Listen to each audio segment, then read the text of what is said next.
Mustafa, siz сұлусыз. Айяров, сіз сұлусыз. Айзере, сен сұлусың. Айсұлтан, сен сұлусың. Арина, сен сұлусың.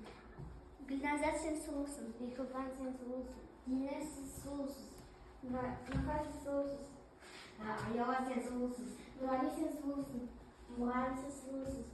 Нұрали, сіз кереметсіз. Аяла, сіз кереметсіз. Нұрхан, сіз кереметсіз. Дина, сіз кереметсіз. Бекұлан, сіз кереметсіз. Гүлназар, сіз кереметсіз. Дарина, сіз кереметсіз. Айсұлтан, сіз кереметсіз. Айзере, сіз кереметсіз. Аяла, сіз кереметсіз. Мұстафа, сіз кереметсіз. Мұғалім, сіз кереметсіз. Тамаша. Бізге жетер ешкім жоқ. Жақсы. Отырайық. Жақсы балалар. Қазір бізде қазақтың сабағы. Өткен сабақта біз қандай тақырып өтіндік балалар? Өткен сабақты қандай тақырыппен аяқтаған едік? Біз өткен сабақта сын есімді өттік. Жақсы, тамаша. Сын есім дегеніміз не болды балалар? Қазір оны мына ойын арқылы көрейік. Сендердің білімдеріңді ойын арқылы тексеріп көрейік. Туынды сын есім момын, зерек, тәртіпті. Бәрге ойын арқылы тексерді. Сын есімі бар, тіркесті тап. Жүгіртпеді ақылды бала менің анам. Күрделі сын есімді анықта. Қарала, сара, күрделі деген екі сөзде болады балалар. Зат есімден жасалған сын есім.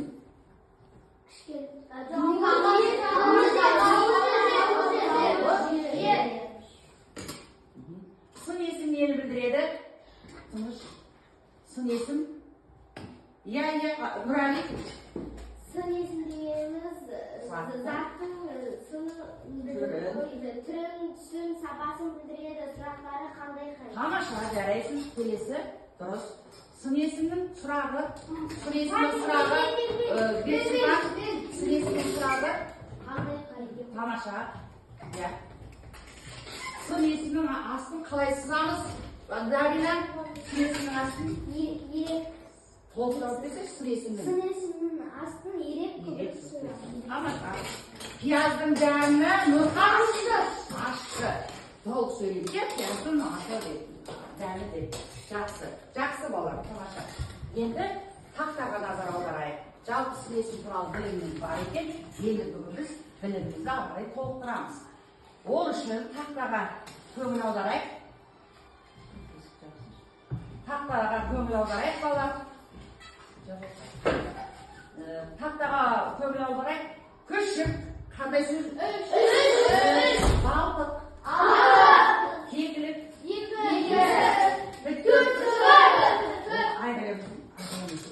Яғни бұлар қандай сөздер балалар? Заттың несін білдіріп тұр? Сан білдіріп тұр. Сан есім туралы балалар бізде біліп, бірінші класстан бері қалыптасқан иә, бұл сөз табын білуіміз, білмеуіміз мүмкін емес. Сондықтан бүгінгі біздің тақырып жазып қояйық дәптерге сан есім деп аталады. Сан есім. Сан есім. Енді балалар сан есім туралы білімімізді еске түсірейік. Бұл біз жаңа естіп тұрған жоқпыз ғой. Сан есім дегеніміз не? Не еді сан есім дегеніміз? Гүлназар, сөйлей ғой. Сан есім дегеніміз заттың санын білдіреді, сұрақтары қанша неше. Тамаша, жарайсың. Сан есімнің түрлері бар еді, басқа сөз таптары сияқты. Қандай түрлері бар? Гүлназ? Есептік, реттік, дара, күрделі, негізгі туынды түрлері бар. Деген түрлері бар екен. Ендеше балалар, бүгінгі біздің сабағымыздың мақсаты мәтін мазмұны бойынша шешім табуға бағытталған сұрақтар құрастырамыз және жауап береміз. Екінші мақсат сөз таптарының сөйлемдегі қызметін анықтайтын боламыз. Яғни балалар бүгінгі біздің сабақ ауыспалы үстел әдісі бойынша өтеді. Бізде қызыл, көк, сары үстел бар. Әрқайсысында тапсырмалар бар. Қызыл үстелде 3 тапсырма, көк үстелде 3 тапсырма, сары үстелде 1 тапсырма бар. Осыны орындау барысында топпен орындайсыңдар, жұппен орындайсыңдар, жекелеген жұмыс жасайсыңдар осы сабақта. Және қызыл үстелдегі тапсырманы орындап болғаннан кейін көк үстелге ауысамыз. Көк үстелге ауысып болса сары үстелге ауысамыз. Солай сағат тілімен айналып 3 талап орындап шығамыз. Түсінікті ме? Ал енді алдарына қараңдар, әр тапсырма берілген және дескрипторлар берілген. Әр тапсырманың дескрипторы берілген. Осы бойынша жұмыс жасаймыз. Бастаймыз жұмысты. Бірінші үстел, мысалы, сендерде не істе дейді? Міне, көк үстел, тапсырма. Мәтінді көшіріп жаз дейді. Кітаптағы 51-ші жаттығуды табамызда ішінен айтқанбыз, қай сөйлемдерді жазу керек екенін. Сендер бірінші не істе дейді? Мәтінді оқимыз қазір. Сендерде ғаламшар туралы мәтін құраймыз. Енді балалар бері қарай қараңыз. Жалпы біз ғаламшарға туралы бүгінгі біздің тақырып, яғни ол күн жүйесіндегі ғаламшарлар бар. Неше топқа бөлінеді? Біз жаңа қысқадан оқығанбыз. Гайзері 2 топқа бөлінеді. Олар қандай? Яғайым қандай топқа бөлінеді? Алып. Ғаламшарлар сөйлеседі сол. Жер ғаламшарлар. Яғни жер ғаламшарына Меркурий, Шолпан, Жер, Марс. Осы 4 ғаламшар жатыр екен. Ары қарай Юпитер, Сатурн, Уран, Нептун, олар алып ғаламшарда жатыр екен. Енді осының ішінде ең тез қозғалатыны Меркурий. Өте күнге жақын орналасқан ғаламшар. Екіншісі Нептун. Өте жай. Екіншісі жай қозғалатыны. Ең соғып тұрған ғаламшар ол Нептун, өте жай қозғалады екен. Жақсы. Бүгінгі біздің мына тапсырманың ішінде де осы ғаламшарлар туралы тапсырмалар бар. Сонымен біз білімімізді толықтыратын боламыз. Ал жұмысты бастайық. Ал оқи ғой. Ең үлкен қай ғаламшар? Юпитердің үлкендігі сонша, оның ішінде қалған 8 ғаламшар сүйген сүйкеттен сапырылған газды аса жойқын жел тасқыны ауыстырылады да осы ғаламшардың үстіне ғажайып әдемі әшекей пайда болады. Болды, ары қарай. Юпитер ертедегі римдердің бас құдайының құрметіне берілген атау. Юпитер сақиналы 4 ғалам шардың бірі. Жақсы, ары қарай. Осы 4 ғаламшар газды алып деп аталады. Олар Юпитер, Сатурн, Уран және Нептун. Жақсы, ары қарай.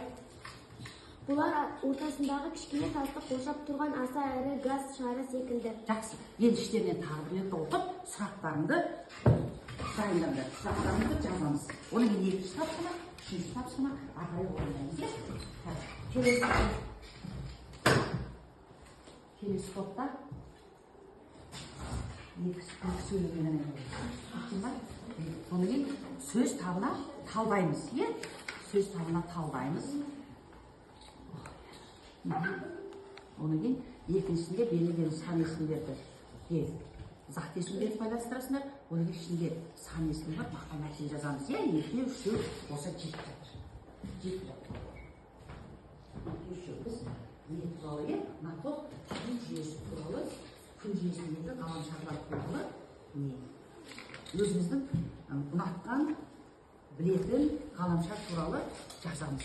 Мына жерде ғаламшарлардың атаулары тұр, соған береміз. Содан кейін мынаны мыналарды ашып қойыңдар. Өз-өздеріңді бағалап отырасыңдар.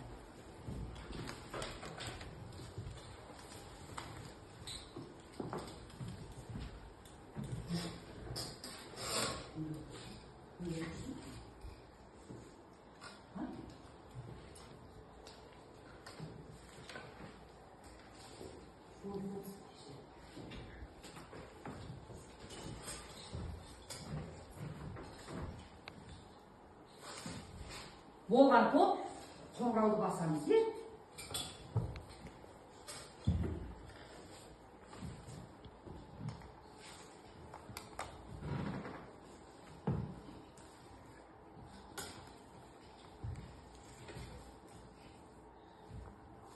Көп үстелде сөз табынан талдау бар, мақал мәтін жазу бар. Онымен сан есімге зат есімді тіркеп жазу, қосып жазу деген тапсырма.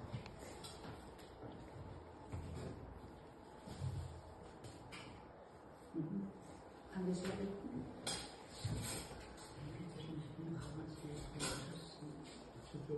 So'raymiz, surat so'raymiz, qo'yaverasizmi suratni?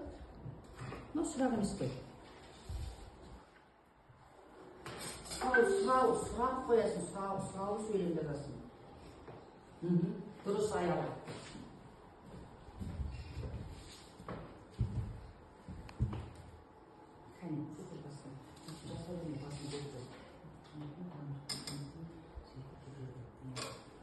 Басқа ғаламшарлар deyeceğiz ya, басқа ғаламшарлар. Неге сөйтіп кетеді? Сұраулы сұрақ қою деген сұраулы сөйлем жазылды.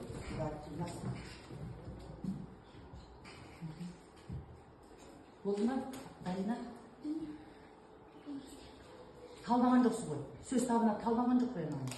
Не болып тұрсың? Сөз табына талданған жоқ.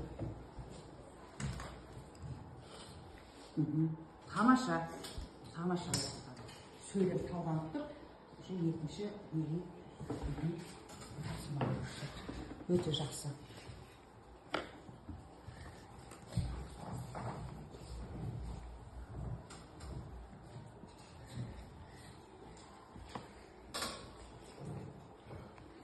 Сегіз ғаламшар неге сиіп кетеді деп сұрау сөйлем қоймайсың ба? Сөйлем болғанда сұрақ белгісі болады ғой. Сен жай сөйлем хабар сөйлем жазып отырсың ғой. Не болды?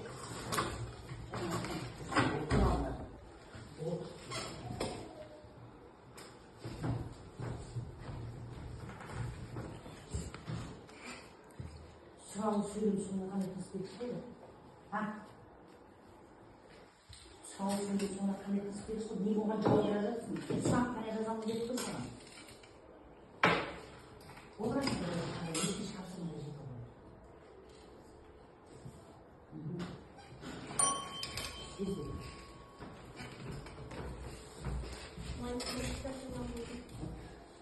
Не болмай, дұрыс тапсың.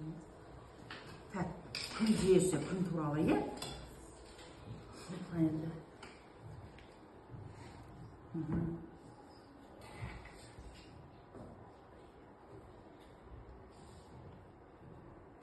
Ең ерекше ғаламшар Сатурн туралы жаздың, е? Тамаша.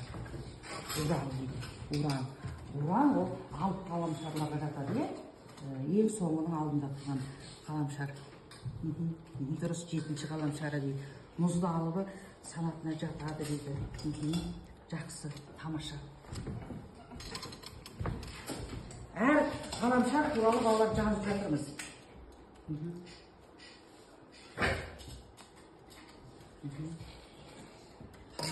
Жазу да тамаша. Жақсы. Болды ба?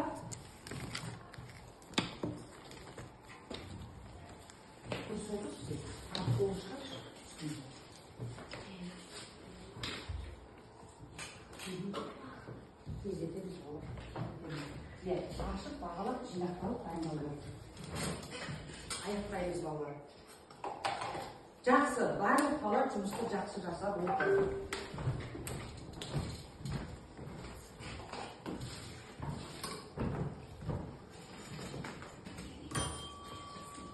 Мынаны қалай айналыпсың, е? Сөйлеп, қалай айналыпсың.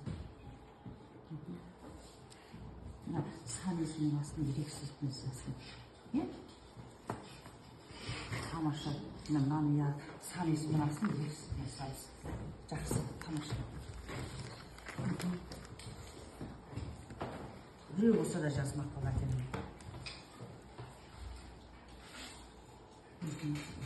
Қатын теңге, жеті рет, жеті рет.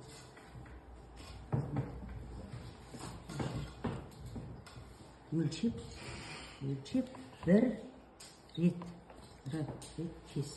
Жеті үштің тілін біл, жеті тілі білім біл. Тамаша. Жарайды. Өте жақсы.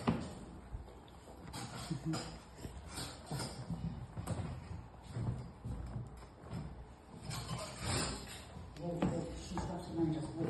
Тез аяқтаймыз. Ауысамыз. Ауысамыз.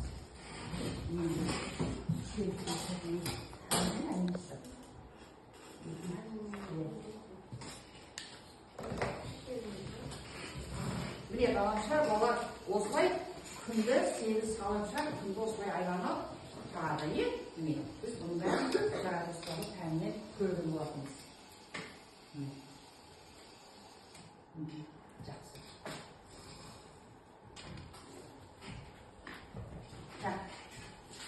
Болды ба? Ауысамыз. Сағат күнмен ауысамыз.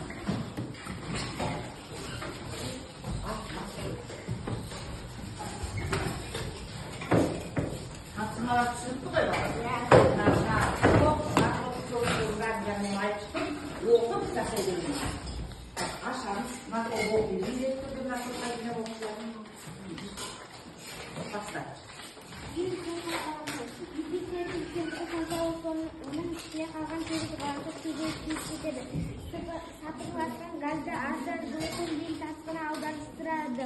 Дыдан осы ғаламшардың үстіне ғажайып әдемі әшекей пайда болады. Жақсы, ары қарай. Юпитер ертедегі римдіктің бас құдайының құрметіне берілген атау. Юпитер сақиналы 4 ғаламшардың бірі. Осы 4 ғаламшар газды алып деп аталады. Олар Юпитер, Сатурн, Уран, Нептун. Бұлар ортасындағы кішкене тасты қоршап тұрған аса ірі газ шары секілді. Жақсы. Енді сұрақ құрастырамыз, Сұрақ құрастырамыз. Ары қарай екінші тапсырманы орындаймыз. Жауап жазбайсың сұраққа. Тоқты ғой, тек ауызша айтып бересің. Ғаламшар туралы жазамыз. Жақсы, Айсұлтанның қолы өте тамаша. Бір кісідей жұмыс істеп отыр. Сен әлі кіріспен жоқсың ба? Дескрипторға қараймыз балар, қазір өзіміз бағалаған кезде.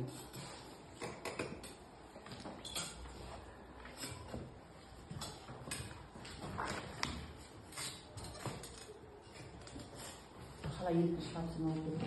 Бірінші тапсырма ғой. Көз болды, бірінші тапсырма болады. Екі сөйлемді жағында сөз қана қалаймыз.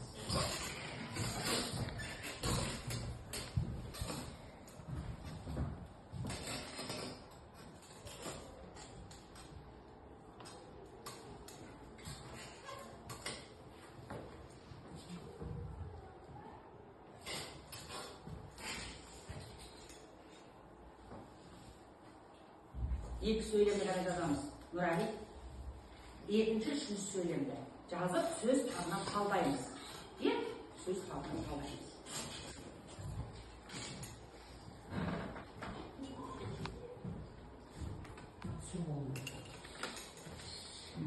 Жер туралы жазып жатыр.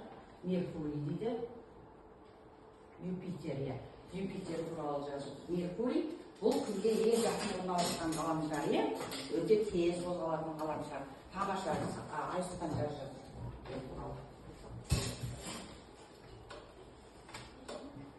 Сұрақ берілмеді. Сені сұрастырып отырсыңдар ғой. Неге сұрақ берілмеді? Тамаша.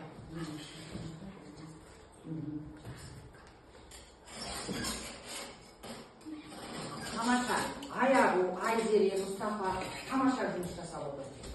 Өте бір кісідей, бірге, тез, ұқыпты, дұрыс, қатесіз орындап отыр.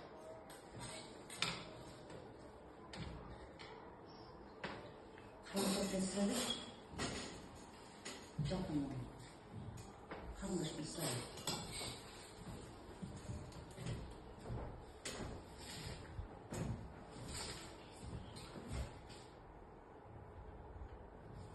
Жақсы, тамаша балалар. Жалпы сан есім туралы білімімізді көрсетіп жатырмыз. Оның ішінде біздің біліміміз ғаламшар туралы толық жатыр деп ойлаймын. Өте тамаша.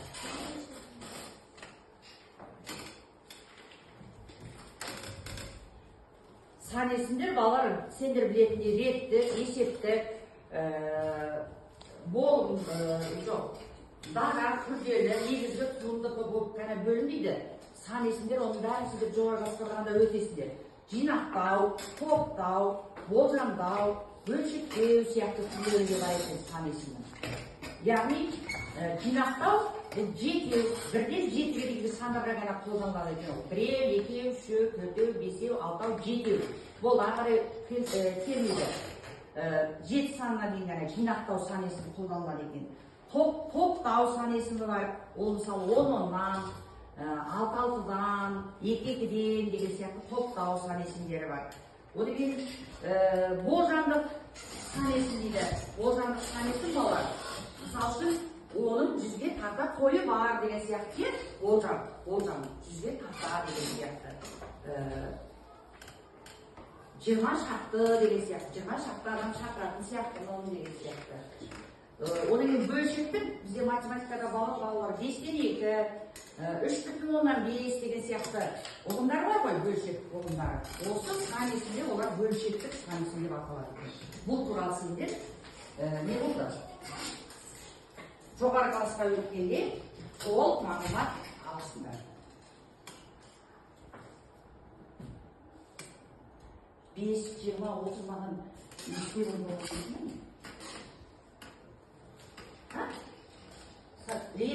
Ренттік сан есімдер қайдағы? Ол қойын біліп тұрсың, жазбайсың. Дұрыс. Так, 7 дегенге не жаздық балалар? Мына жерде. 7 ата. 7 атасын кім біледі атасы? Жақсы. Жинағайыншы 7 атаңды. Төртуыл Байғара, Айтынбек, Құрметкен, Манан, Сәдуағас, Аянбек.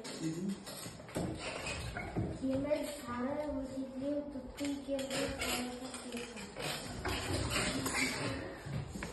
Мұса, Айтақ, Тоқажан, Қарай, Архан, Қайрат, Нұрхан. Жақсы.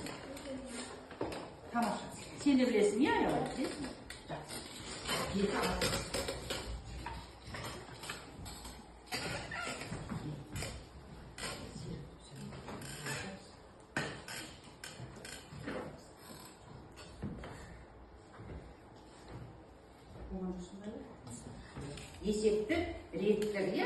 Есептік, реттік сан есімдердің айырмашылығы бар өзі. Оны қазір тапсырма орындау барысында түсініп отырған шығарсыңдар, иә? Мысалы үшін 5 қандай сан есім? 5 қандай сан есім? 5 қандай сан есім? Есептік сан есім. Енді сендер реттік сан есім ойландырыңдар. Қалай?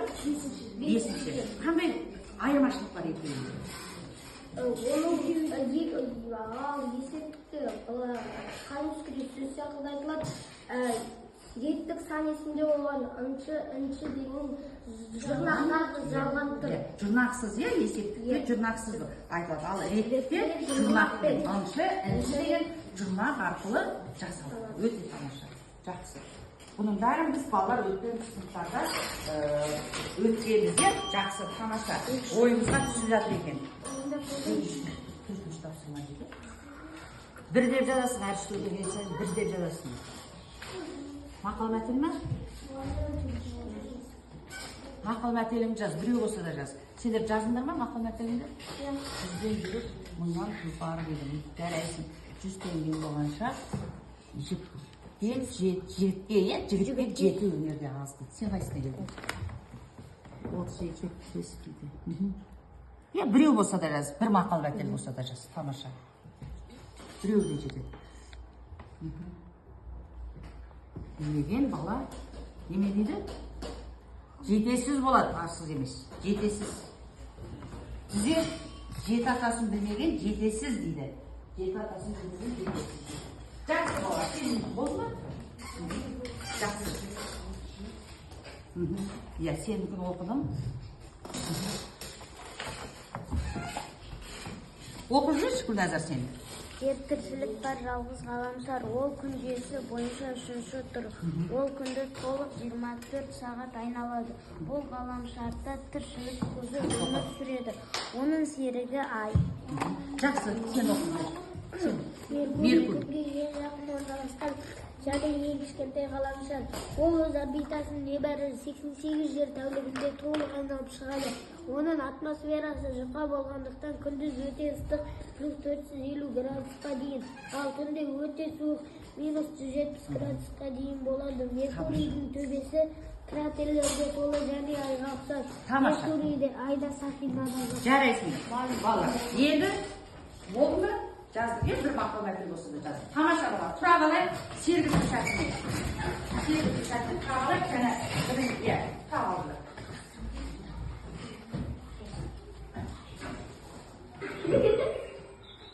Көз, шаш, құлақ, ауыз, алып балалар. Билет, билет, билет, билет, билет, билет, билет, билет, қол, аяқ, бел, иық, алып балалар. Билет, билет, билет, билет, билет, билет, билет, билет. Көз, аяқ, бел, үзек, алып балалар.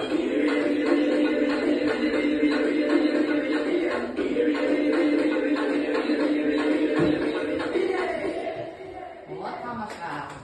Жарайсың. Тұра қалайық. Енді ауысамыз. Ауысамыз. Сағат бүгін ауысамыз. Құралдарымызды қалдырмаймыз. Жақсы.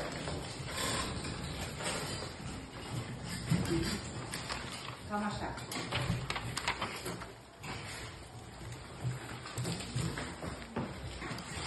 Тапсырма түсініп қой, иә? Сары үстін өзіңнің қаламшағын бұлдар екі балл еді, құрылымын сақтау, мәтінді және дұрыс ашып жазу мәтінді. Так, сендердің сөзді түсінікті ғой? 51-ші жаттығудағы екі сөйлемді көшіп жазып, сөз табына талдаймыз. Онан кейін берілген сан есімдерге зат есімдерді көшіп жазамыз, үшінші мақал мәтін жазамыз. Так, не болып тұрсың? Дәптер неге жабылып жатыр? Бір минут болса да үнемдейміз, балалар. Уақытты үнемдейміз. Бос жібермейік.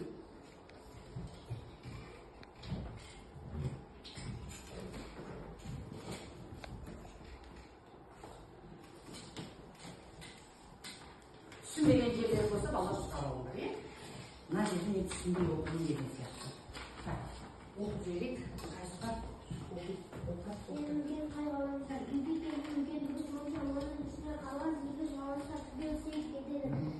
Satın uçtan gazda arsan, zorkun bir hakkını audarstırады. Da осы ғаламшарлардың үстінде ғажайып әдемі әшекей пайда болады. Ары қарай.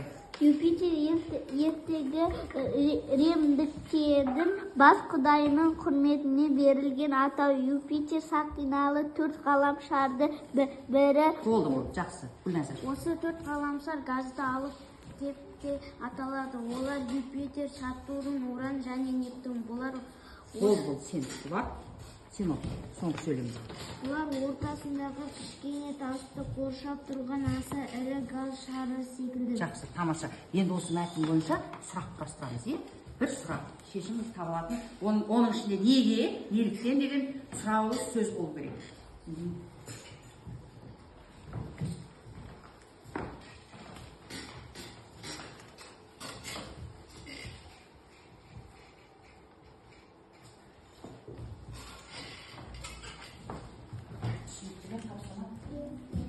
Сызамыз. Сөз қалдаймыз олар.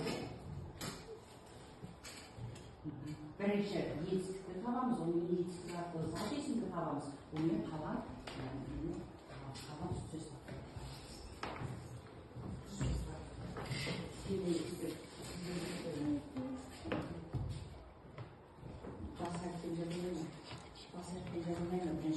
азап жоқ қайда? Қайда азап жоқ?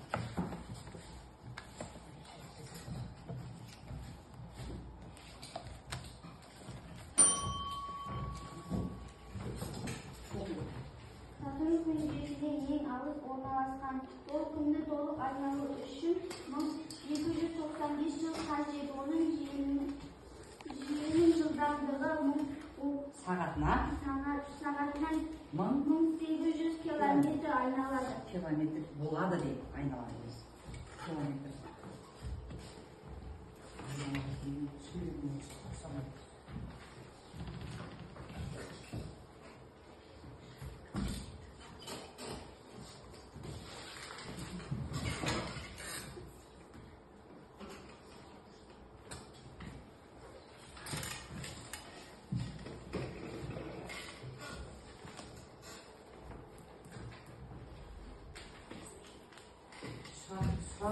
Sırak bastırsın.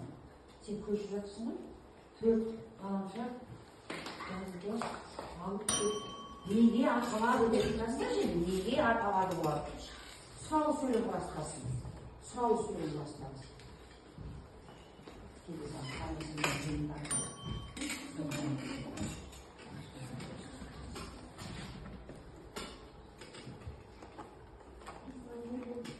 Болды ба? Оқи ғой. Оқып бер. Марс жұлдыз күн жүйесінің күннен бастап санағандағы 4-ші ғаламшар. Жер тобындағы планеталар қатарына жатады. Орташа диаметрі 6800 километр. Марс дедің бе? Иә. Марс, иә, ол қай тобына жатады? Ғаламшарлардың күн жүйесінің қай тобына жатады? Алтыға жата ма, Марс? Марс.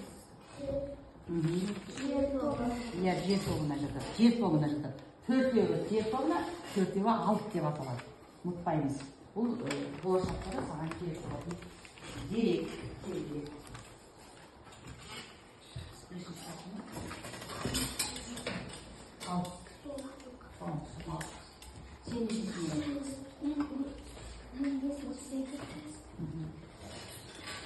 Сен болды, сұрақ қана қойшы, болды. Енді екінші тапсырмаға көш. Сұрақ қана қол етесің. Сұрақ қана қол. Айсұлтан, саған сұрақ болу дейді. Айсұлтан, айта қойшы, енді сөз таптары бізде 9 болды. Соның ішінде зат есіммен сан есімді салыстырып қойшы. Қатты сөйле.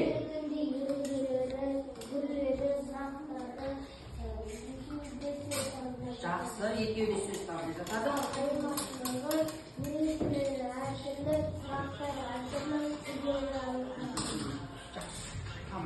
Және сан есім сөйлем мүшесінде не болады дедік? Сан есім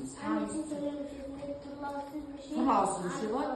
Анықтауыш, ал зат есім сөйлем мүшесінде бастауыш тұрлаулы. Тамаша. Жақсы. Енді кім келе қойшы тақтаға? Дарина келе қой тақтаға. Келе қой. Ішінде сан есімі бар бір сөйлем берші тақтаға.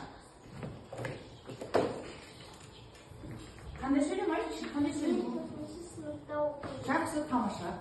Жаз ол. Иә, әдемі өте. Мен.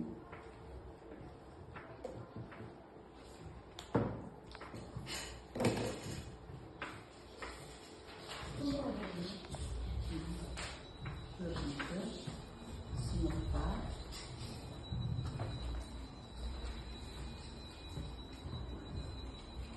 Әдемі жаз енді анау не болып кетті? Оны дұрыстап жаз. Сыныпта.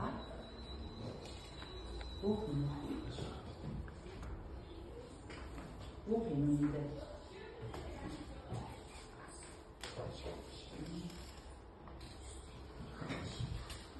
Баяғы дұрыстап жазсын оны. Сөйтіп саған не? Нүктені қой дұрыстап. Иә, сан есім қайсы? 4-ші. Иә, қандай сан есім? Ретті сан есім. Неге? Ол сан есімге інші жұрнағы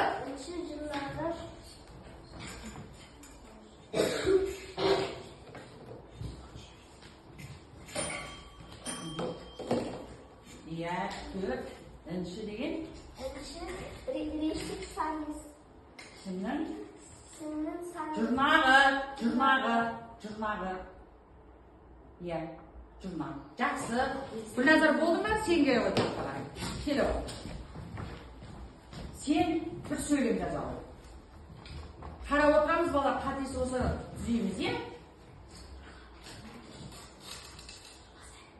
Тезірек жазамыз.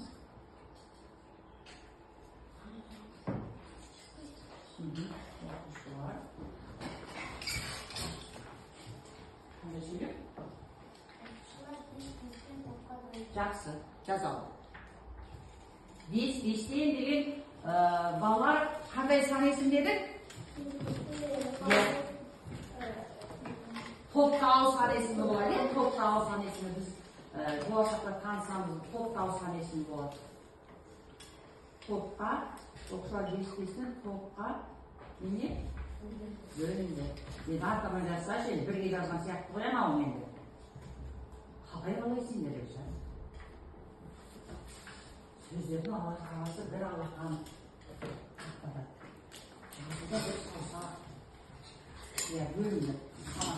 Мен осы сөз тамына қалдырып көрші маған. Біз сөз тамына өтіп жатырмыз ғой. Сөз тамына қалдай ғой. Жоқ, солай ма? Бірінші не табамыз? Принципті табамыз. Не істеді? Сызамыз. Жазбаңдар дәптерлеріне. Жазбаңдар. Бөлінді. Иә? Тамаша. Иә?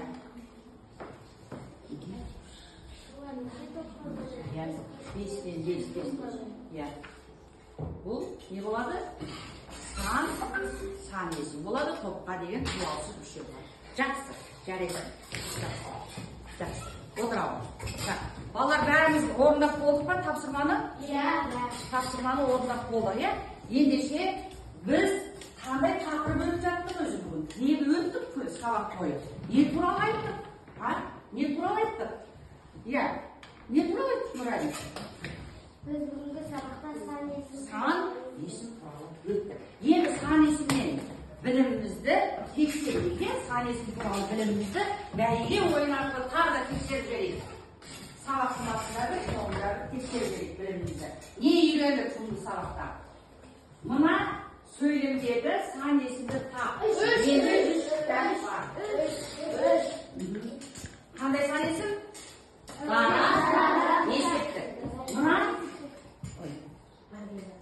келесі 3 бала тақтаға шықты. Сан есім қайсысы? 3. Қандай сан есім дедік?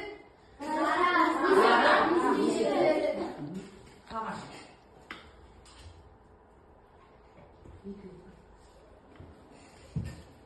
Сан есімді тап. 7.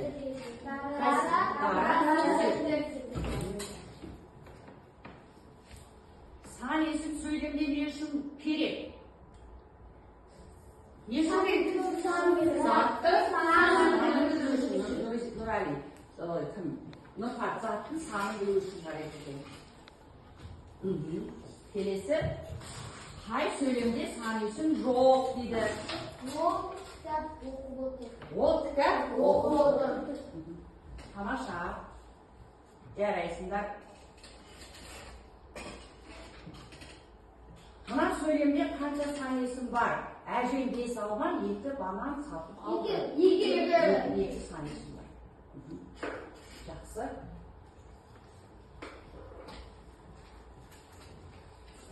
Сан есімдер қандай сұрақтарға жауап береді?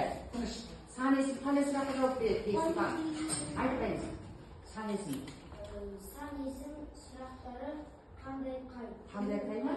Қандай қайма? Сан есім.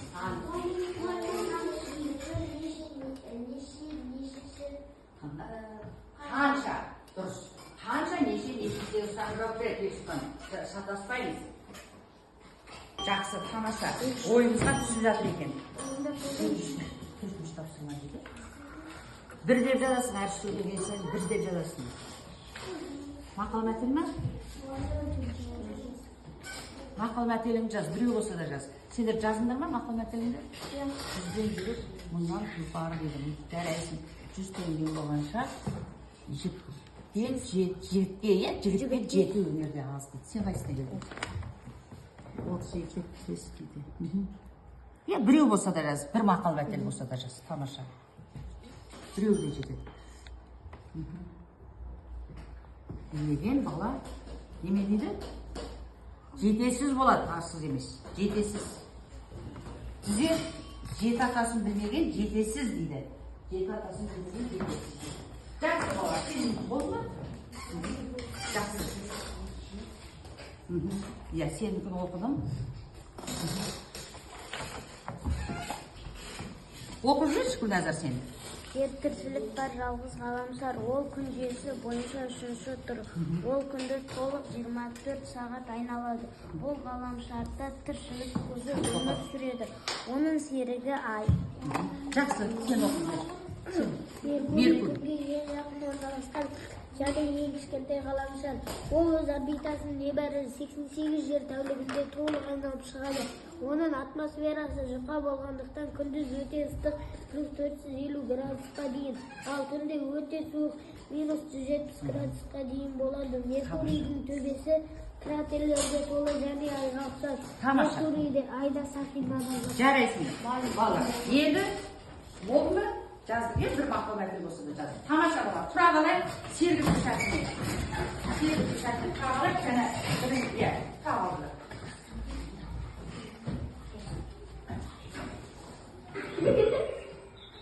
Göz, şaş, kulak, ağız. Бес оқушы кітап оқып отыр. Сөйлемдегі санесінің қайсысы? Толық мағлұмат алдық қой баласында санесін туралы, иә? Біз басқа түрлері туралы айттық. Дұрыс тұрған сөйлемді тап. 3 alma 7. 3 alma 7. Қалған сөйлемдер келмейді. Жақсы, тамаша бала. Біз бүгін сабаққа жақсы дайындалдық. Енді үйге тапсырма жазып алайық. 53-ші жаттығу балар. Ребусты шешіп, шыққан сөзге мәтін құраймыз. Бүгін сабаққа жақсы қатысқан оқушылар, жұмысты өте жақсы орындаған оқушылар, Мұстафа, Айзере, Аяруына топтан өте тамаша 9 балл. Мына топтар кім? Айсұлтан мен Гүлназарға 9 балл. Жұмысты өте тамаша орындады. Бексұлтан мен Дарина қалпында. Қолдарынан келгенше жасады. Сондықтан бұл балаларға мен 6 балл қоямын. 6 балл. Мына топтар Аялаға 9 балл қоямын. Тапсырманың бәрін дұрыс орындады. Нұраниге 7 балл қоямын. Қалпында жасады. Нұрхатқа 6 балл қоямын. Өз әлінше жасады. Диназға 7 балл қоямын. Бәріміз бүгін балалар сабаққа қатысты. Бүгін жалпы сабақ ұнады ма балалар? Не туралы білдік бүгінгі сабақта? Кім айтады? Не туралы білдіңдер? Айзере, не туралы білдің бүгінгі сабақта? Ғаламшарлар туралы білдік. Тағы да не туралы білдік? Санесін туралы білдік. Тағы да? Мұстафа? Санесіннің түрлері біз білмейтін оқымаған түрлері туралы да осы сабақта айтылды. Енді балалар кері байланыс жасайық. Бүгінгі сабақ саған қалай әсер етті? Не үйрендің? Үйренген жоқсыңдар, түсінген жоқсыңдар? Мына зымырандарыңды қалтаға салайық.